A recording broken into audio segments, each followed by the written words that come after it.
Solvency ratio में चाहे छोड़ भी सकते हो। सॉल्वेंसी रेशियो में डेट टू इक्विटी रेशियो हो गया आपका। डेट टू इक्विटी का फॉर्मूला क्या था बता सकते हैं?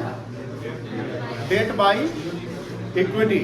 और डेट में कौन सा डेट लेंगे? टोटल डेट या लॉन्ग टर्म डेट लेंगे? Long term. सेकेंड था total asset to debt ratio. क्या फॉर्मूला था? Total asset divided by total asset में DTA नहीं लेंगे। फिर था आपका प्रोप्राइटरी रेशियो। प्रोप्राइटरी का फॉर्मूला क्या था? Shareholders fund divided by total asset. ये फॉर्मूला आपको ध्यान रखना चाहिए। अब सॉल्वेंसी का जो फोर्थ रेशियो है वो है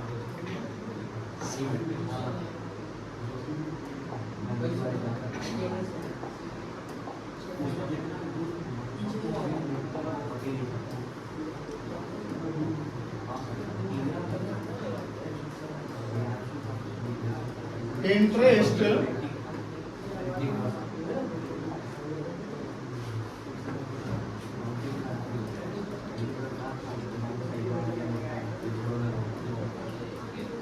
coverage ratio.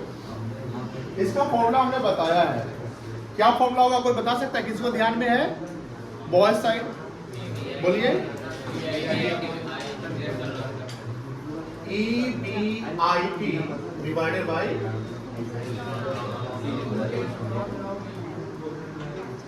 Interest on long term. ध्यान सुनिएगा, अगर मान लो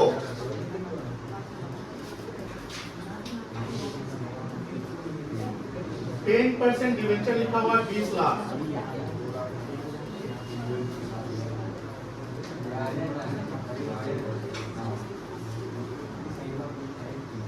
%12 मॉर्गेज लोन लिखा हुआ है 15 लाख, PAT लिखा हुआ है 4 लाख, टैक्स लिखा हुआ है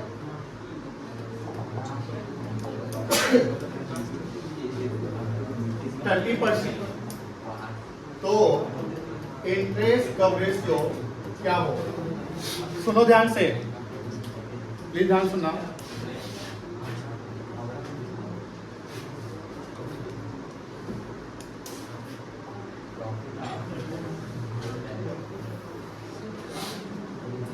%10 debenture, 12% mortgage loan. Mortgage loan क्या होता है जानते हैं? बैंक से जो हम लोन लेते हैं उसमें हम कोई प्रॉपर्टी को मॉर्गेज करते हैं। लोन लेने के समय हम दो प्रकार का सिक्योरिटी गिरवी रखते हैं, एक को कहते हैं मॉर्गेज और एक को कहते हैं प्लेज। प्लेज और मॉर्गेज में अंतर है। Pledge generally movable stock assets के लिए होता है, यानी जो मूवेबल एसेट्स को हम करते हैं तो उसको प्लेज कहते हैं। जैसे आप कोई भी प्रॉपर्टी जो स्टॉक्स है या कोई गुड्स है जिसको आप मूव कर सकते हैं। लेकिन जो इमूवेबल प्रॉपर्टी है उसको हम सिक्योरिटी के रूप में लोन लेते हैं तो वहां पर प्रॉपर्टी को मॉर्गेज करते हैं। क्या कहते हैं बेटा? मॉर्गेज। इसको पढ़ते हैं मॉर्गेज, ठीक है। अब प्रॉफिट आफ्टर टैक्स कितना दिया हुआ है? 4 लाख। अब हमें ICR निकालना है तो ICR का फॉर्मूला क्या बताया? EBIT बटा interest on long term date. अब EBIT पता है आपको? नहीं ना पता है तो EBIT निकालने के लिए क्या होगा? Profit after tax. तो आफ्टर टैक्स है तो बिफोर टैक्स करने के लिए आपको क्या जोड़ना पड़ेगा? टैक्स T4 टैक्स मानेंगे। T4 क्या मानेंगे? टैक्स। अब प्लस क्या करना पड़ेगा? इंटरेस्ट करना पड़ेगा। अब टैक्स रेट कितना परसेंट है? 30%। तो टैक्स अगर 30% है तो टैक्स के बाद का जो प्रॉफिट आएगा वो कितना परसेंट होगा? नहीं समझे? जैसे profit before tax minus tax equals to profit after tax होगा ना बेटा। अब ये अगर 100% है, इसमें से 30% निकल जाएगा तो ये कितना बचेगा? 70%। तो प्रॉफिट आफ्टर टैक्स कितना दिया हुआ है? तो 4 लाख और टैक्स 30% है। इसका मतलब कि टैक्स के बाद प्रॉफिट जो 4 लाख रुपया है वो 70% है। कितना परसेंट है? तो 70% अगर 4 लाख है तो 100% क्या होगा? कन्वर्ट कर लेंगे हम तो PBT निकल जाएगा 4 लाख इंटू बाई 70 कितना आएगा निकालिए, डेसिमल में आएगा 5,71,429 5,71,429 ये क्या आया बेटा बता सकते हैं, ये क्या आया प्रॉफिट बिफोर टैक्स। हमें क्या निकालना है profit before interest and tax. तो अब दूसरा पोर्शन क्या है कि सर आपको इंटरेस्ट भी निकालना पड़ेगा। अब बताओ 10% डिवेंचर 20 लाख है तो इंटरेस्ट ऑन डिवेंचर कितना होगा 2 लाख हो जाएगा।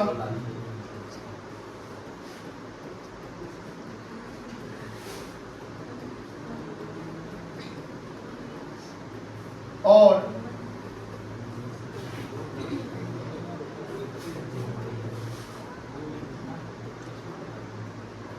Interest on mortgage loan 15 lakh का 12% कितना आएगा 1 लाख। टोटल कितना आएगा 3,80,000 आ जाएगा। तो EBIT अब निकल जाएगा बेटा, बोलो हाय ना। PBT प्लस I कर सकते हैं ना बेटा। 5,71,429 प्लस 3,80,000 कितना आएगा बेटा ये जोड़ बताओ 8 लाख से ज्यादा है 9 लाख 951। कोई दिक्कत नहीं है।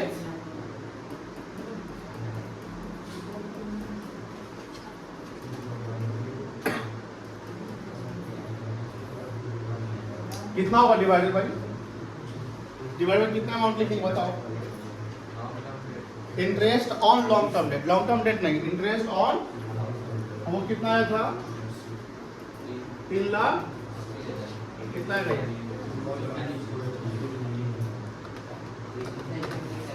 2.50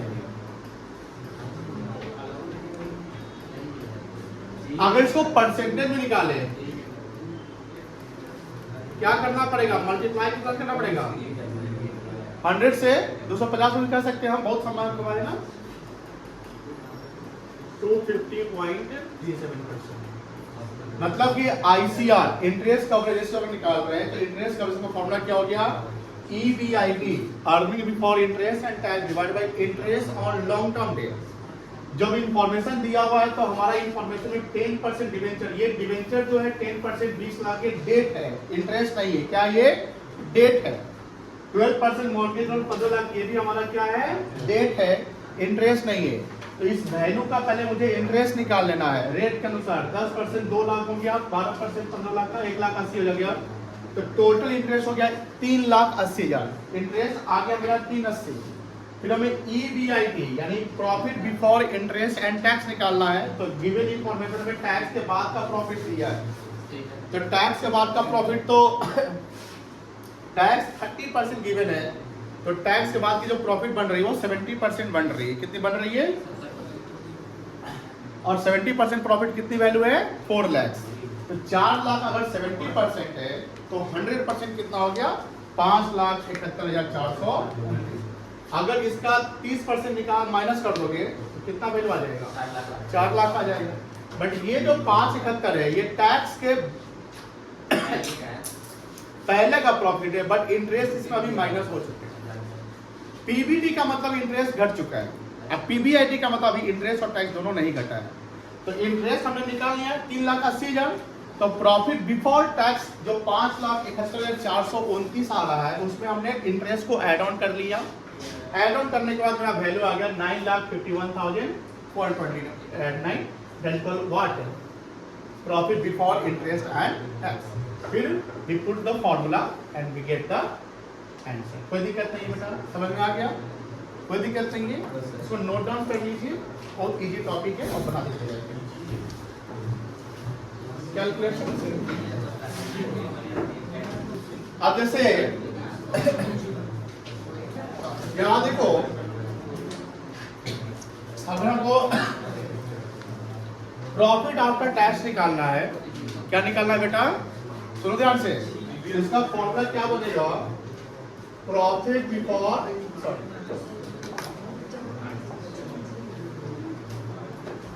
profit before tax into 100 minus क्या कर लेंगे आप, डिवाइडेड बाय क्या कर लेंगे 100, है ना। जैसे मान लो कि 4 लाख तुम्हारा पीबीटी है, पीबीटी कितना है 4 लाख, टैक्स रेट कितना है आपका 30%, तो पीएटी कितना है, क्या पीएटी 70% आएगा, बोलो आएगा। तो अगर हम पीएटी निकालें तो पीबीटी 4 लाख हो गया इनटू 100 माइनस टैक्स रेट कितना परसेंट है, डिवाइड में क्या कर लेंगे, 4 लाख इनटू 70 बटा क्या होगा 100, कितना आएगा 2,80,000, कोई दिक्कत नहीं है। अब सर सपोज करिए पीएटी सॉरी पीबीटी निकालना है और पीएटी गिवन है, ध्यान सुनिएगा, अभी जो निकाले हम लोग 571 वाला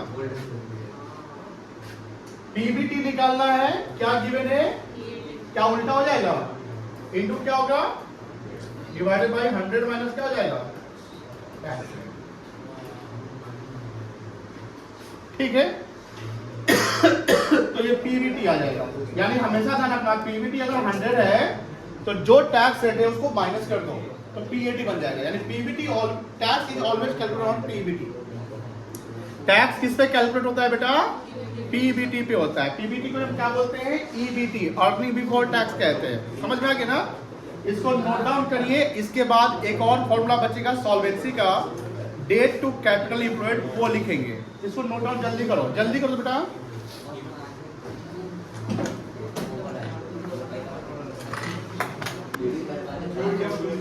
हाँ, सॉल्वेंसी का चौथा रेशियो हो गया है, पांचवा समझते हैं, देन क्वेश्चन करेंगे दोनों पे। पांचवा क्या था आपका, डेट टू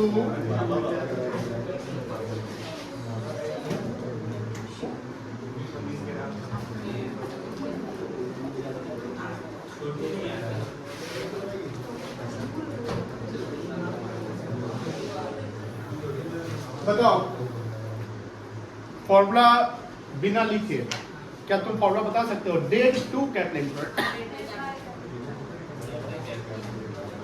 डेट बाई, बस हो गया।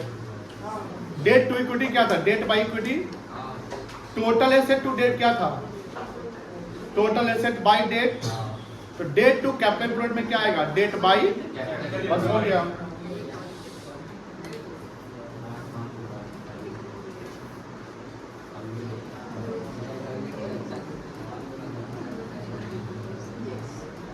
क्या कैपिटल को जाकर कैलकुलेशन निकलेगा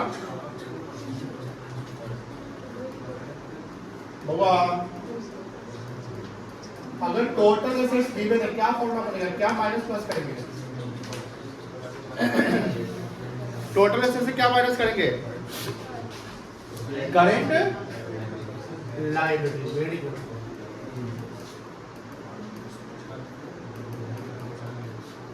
अच्छा ये बताओ वर्किंग कैपिटल कैसे निकलता है,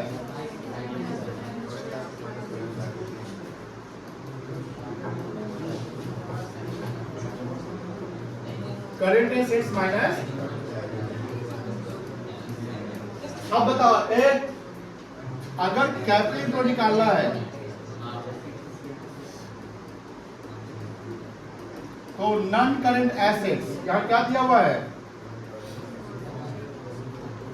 में क्या जोड़ेंगे, नो सोचो,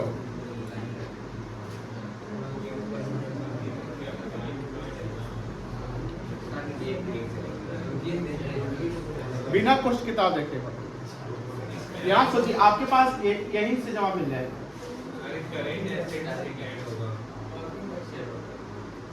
अगर करेंट एसेट्स ऐड हो जाए तो टोटल एसेट्स आ जाएगा। टोटल एसेट कैपिटल पर नहीं होता है। सोचो लिंक करो, बन जाएगा नहीं। आप कुछ बोल रहे थे, आप बोलना चाहिए था, बोलना चाहिए जो बोल रहे थे। एक बच्चा बोल रहा था plus current asset minus current liability, आप सही बोल रहे थे। और सिर्फ प्लस करना हो तो इस पे प्लस क्या कर लेंगे, हो गया नहीं हुआ, क्योंकि ये कैसे निकलता है।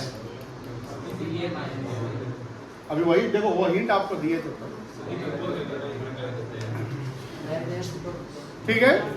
और कैसे निकल सकता है कैपिटल, अगर हम शेयर कैपिटल से चलते हैं या शेयर होल्डर्स फंड से चलते हैं। अब बताओ, ये जानते होंगे आप, बोलो बेटा इसमें क्या जुटेगा शेयर होल्डर्स फंड में। बहुत अच्छा, कोई दिक्कत नहीं है। और कैसे निकल सकता है, अगर शेयर कैपिटल दिया हुआ है फिर आप बताओ plus reserve and surplus plus, कोई दिक्कत नहीं है ना। नोट डाउन करिए एंड देन हम लोग सवाल अब इस पे करेंगे, इजी है। और डेट जो जानते हैं, डेट में क्या आएगा, लॉन्ग आएगा, वो डेट जानते हैं।